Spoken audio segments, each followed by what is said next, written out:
Kaya ka nga mamamatay eh. Kasi mayroong darating na judgment. After the judgment, saka ka na nga mabubuhay ng habang panahon. Meron ng eternal life. Ganito ibig kong sabihin, kapatid.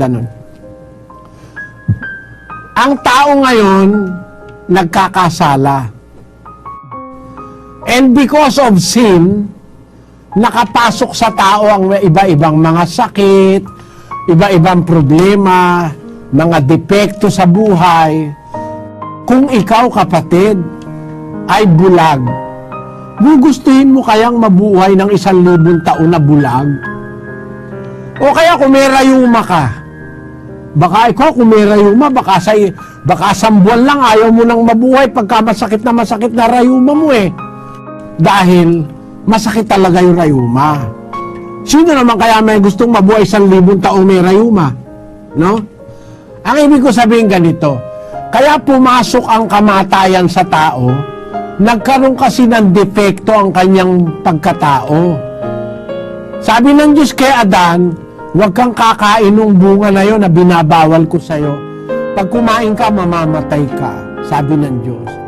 Bakit dumadating ang kamatayan sa tao? Dahil sa paglabag niya sa Diyos. Yung paglabag niya sa Diyos, yun ngayon ang naging dahil kaya siya nagkaroon ng mga kasalanan, mga sakit, mga failures, mga pagkabigo, sari-saring problema. Ngayon, kung sa gitna ng mga problemang ito, mabubuhay ka ng 1,000 taon. Naku, palagay ko kapatid, hindi mo magugustuhan. Pero kung mamamatay ka muna para pagpahingahin ka ng Diyos, tapos pagkatapos nun, maghuhukom. Pagkatapos ng paghukom, nakita kang tama, nakita kang matapat, bibigyan ka ngayon ng buhay na walang hanggan. Bakit? Nahukuman ka na eh. Naabsuelto ka na, hindi ka nagagawa ng masama. Naabsuelto ka na. Ibig sabihin, mabuhay ka man na walang hanggan, may guarantee na hindi ka nagagawa ng masama. Pero kung halimbawa, pulis ka, mabait ka ngayon, naging sarhento ka. Medyo tumaas ang ranggo mo. Naging kornel ka. Mas mataas ang ranggo ko ngayon. Naging general ka. Lahat ng kapangyarihan nasa iyo. Is there a probability na maging corrupt ka, kapatid? Is there a probability na maging corrupt ka? Tinan mo. Kung hindi mamamatay, ay nako masama ang mangyayari sa atin. Halimbawa, ang isang hari hindi na mamamatay. Na-tiyempo yung hari na yun masamang hari. Naku po, katakot-takot na pagdurusa ang gagawin sa bayan. Pakinggan mo sa 29:2 ng Kawikaan. Pagka ang matuwid ay dumadami, ang bayan ay nagagalak. Ngunit pagka ang masama ay nagpupuno, ang bayan ay nagbubuntong hininga. Nako pagka masama pala ang puno, ang bayan magbubuntong hininga, magsasuffer. Ngayon, masabi mo sa akin, ba't hindi na lang pinabayaan ng Diyos na ang tao mabuhay ng mahaba, ba't kailangan pa mamatay? Kasi, yun balancing factor yon, kapatid. Ganito kasi, kaya ko sinasabing balancing factor. Para wag masyadong sumama ang masamang-masama na, para wag masyadong sumama at walang maidamay na marami, at kung yun namang mabuti ay namamatay, alam mo kung bakit namamatay, kapatid? 57:1 ng Isayas. Pakibasa, kapatid na Luz. Ang matuwid na namamatay at walang taong nagdadamdam, at mga taong mahabagin ay pumapanaw. Walang gumugunita na ang matuwid ay naalis sa kasamaan na darating. Kaya pala naman pati matuwid na mamatay, pati taong mabubuti na mamatay. Kasi may possibility na yung matuwid madamay sa masasama. Kaya ang sabi ng Diyos, ang matuwid na mamatay para maalis siya sa kasama ang darating. Tinan mo, kapatid, para pala maalis siya sa kasama ang darating, yung matuwid. Kaya pala ang tao, kahit mabuti na, namamatay pa rin, kasi para maalis siya, may dumadating na masama, baka matalo na siya. Ganito kasi, tinan mo si Solomon, sa umpisa matuwid yun eh.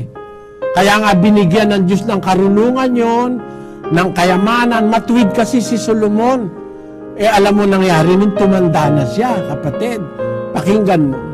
Sa unang hari, ganito nakasulat sa Kapitulo 11, versikulo 4, kapatid na Daniel. Sapagkat nangyari nang si Solomon ay matanda na, iniligaw ng kaniyang mga asawa ang kaniyang puso sa ibang mga Diyos at ang kaniyang puso ay hindi naging sakdal sa Panginoon niyang Diyos, na gaya ng puso ni David na kaniyang ama. Yun. Maliwanag nung matanda na si Solomon, mahina na ang kanyang iniligaw na siya ng kanyang mga asawa para sumamba sa mga ibang Diyos, mga Diyos-Diyusan. Ganun ang tao kasi pag tumatanda na, kapatid, na humihina na ang katawan, humihina na ang isip, kailangan muna mamatay. Bakit? Baka mailigaw ka pa eh. Kaya sabi sa Biblia, inaalis ng Diyos yung matuwid sa kasamaan na darating, kaya siya namamatay. Yun pala, preparasyon yun. Para huwag ka nang maimpluwensyahan pa ng kasamaan para pag nabuhay kang mag-uli, kasi may pagkabuhay na mag-uli eh, para hukuman ng tao, baka doon mo na lang ipagpapatuloy yung buhay na walang hanggan sa isang lugar na hindi ka na pwedeng sumama, at yun ay sa piling ng Diyos. Makakapiling mo na ang Diyos at si Kristo, wala nang possibility sumama ka. Pero pag nasa lupa ka, kahit mabuti ka, may possibility kang sumama eh. Tinan mo si Adan. Di ba sumama si Adan, lumabag sa Diyos? Kahit mabait pa si Adan nung umpisa, lumabag siya sa Diyos eh. Yun ang possibility. Kaya nagtakda ang Diyos ng kamatayan.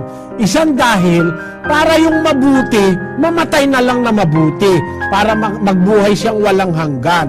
Kasi baka kung humaba pa yung buhay niya, baka maano siya, baka pagka ikaw pulis na, hindi ka na SPO1, baka pag ikaw general na, para kung mahal ka ng Diyos, ang gagawin sa iyo ng Diyos, pagka ikaw pa lang, major pa lang, kukunin na kita, baka mamaya sumama ka pa pag naging general ka.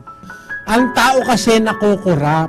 Kaya ang Diyos, pagka yung isang tao matuwid talaga, kinukuha niya rin. Pinapayagan niyang mamatay kasi para iligtas niya sa darating na corruption o sa darating na masama. Tapos, pag ikaw ay namatay na matuwid, pag nabuhay ka mag-uli, doon ka ngayon mabubuhay kasama ng Diyos na hindi ka na pwedeng gumawa ng masama dahil aprobado ka na eh. Yan ay ang karunungan na itinuturo ng Diyos. Ganito kapatid, diyan kita ng simple example. You have to blow the candle to give it a longer life. Tama?